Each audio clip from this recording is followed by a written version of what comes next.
From inside the Financial Times headquarters in the heart of the City of London, this is Inside FT, brought to you by TV Tokyo. Here's today's headline. UK telcos step up efforts to combat epidemic of handset fraud. A surge in scams is forcing the UK telecom companies to tighten controls on mobile phone purchases. We sat down with Kieran Smith, the FT's Telecoms and Technology Correspondent, to discuss the situation.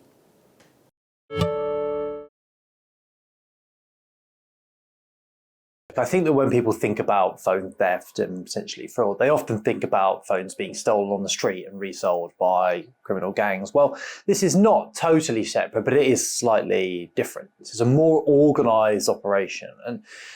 And then this is what effectively is where criminal gangs look to purchase or get hold of phones directly from companies, whether that be through purchasing them themselves or using legitimate customers to make orders for them, and then they steal the phones new to be sold later on the black market. Now, an epidemic, well, that's an interesting phrase, but it really is. You know, the three major UK telecoms companies, that's BT, BT's EE, that is Virgin Media O2, and that is Vodafone 3, have noticed a big change. In fact, a 7-fold uptick in the first half of this year to 16,000 cases of what they call mobile dealer fraud. I think, as everyone will agree, whether that be in the UK or in Japan or in pretty much any part of the world now, we can't live without our phones. We use them for everything, whether it be messaging, or, banking or work. We literally need these things to go about our daily lives. So what that means is these criminal gangs know there will always be a demand for phones. If you mesh that with the fact that these phones are getting more and more advanced and more expensive, then what you're effectively getting is a great price with a huge demand.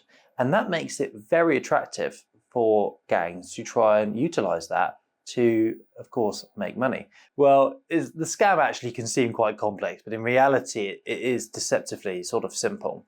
Criminal gangs will often get customer credentials, those that have mobile phone contracts with telecoms companies off the dark web. Sometimes they're from a cyber attack, sometimes it's from data breaches that have occurred more broadly. They then use those credentials to contact customers with amazing offers, and they offer them potentially the new iPhone or a new Samsung.